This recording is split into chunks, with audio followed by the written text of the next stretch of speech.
সে অনেক আগেই এমপি ছিল, পরবর্তী সে এমপি ছিল না।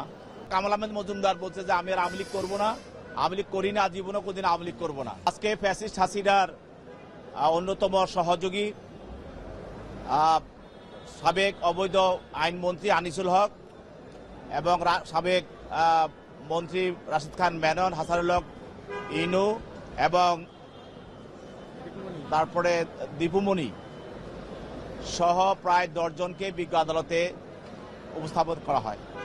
তদন্তকারী কর্মকর্তা এই 10 জনের মধ্যেই বিভিন্ন থানার মামলায় হাসানুল হক ইনু, রাশিদ খান মেনন এবং দীপুমণি এবং আনিসুল হক এবং সাবেক অবৈধ এমপি সাদেক খান এদের বিরুদ্ধে রিমান্ড প্রার্থনা করেন।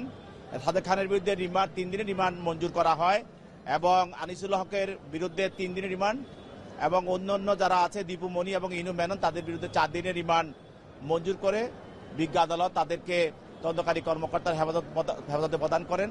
তারপরে তাদের আইনজীবীরা ছিল, তারাও রিমান্ডের বাতিল জামিনে প্রার্থনা করেন। উভয় পক্ষের বক্তব্য শোনার পর বিজ্ঞ আদালত এই আদেশ প্রদান করেন।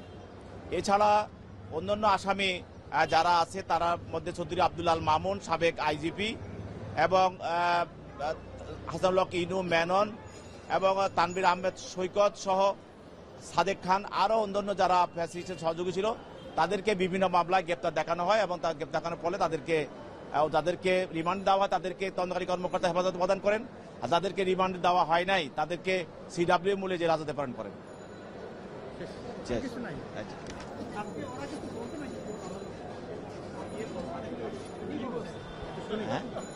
সাদেক খান কি বলছে, আপনারা কি বলছেন? সাদেক খান বলছে যে সে অনেক আগেই এমপি ছিল, পরবর্তী সে এমপি ছিল না, এটার সঙ্গে সে জড়িত না। এটা স্বাভাবিক, তো এটা বলে থাকে। আমরা বলছি যে আদালতে আসার পর তো সবাই কেউ স্বীকার করতেছে না যে আমি অপরাধের সঙ্গে জড়িত, কিন্তু অপরাধের সঙ্গে জড়িত কিনা সেটা জাতি দেখেছে, জনগণ দেখেছে এবং তাদের কর্মকাণ্ড দেখেছে তারা কিভাবে বৈষম্য ছাত্র আন্দোলনের সময় মানুষের উপরে আওয়ামী লীগ, যুবলীগ, ছাত্রলীগ তারা রাজপথে থেকে, পুলিশ থেকে অস্ত্র নিয়ে কেড়ে নিয়ে তারা মানুষের উপর তারা গুলি করেছে। এদের বলছে যে তারা ফ্যাসিস্ট শেখ হাসিনার সহযোগী না, এতে করে কি তারা তাদের নেত্রীকে অস্বীকার করছে? মানে কি মেসেজটা কি দিতে চাচ্ছে? এই মামলা থেকে বাঁচার জন্য এখন তাদের নেত্রীকেই অস্বীকার করছে আসলে কি? তারা তো এখন আদালতে এসে বলছে যে আমরা, অনেকে বলছে, সবাই বলছে না, অনেকে বলছে যে আমরা আওয়ামী লীগ করি না।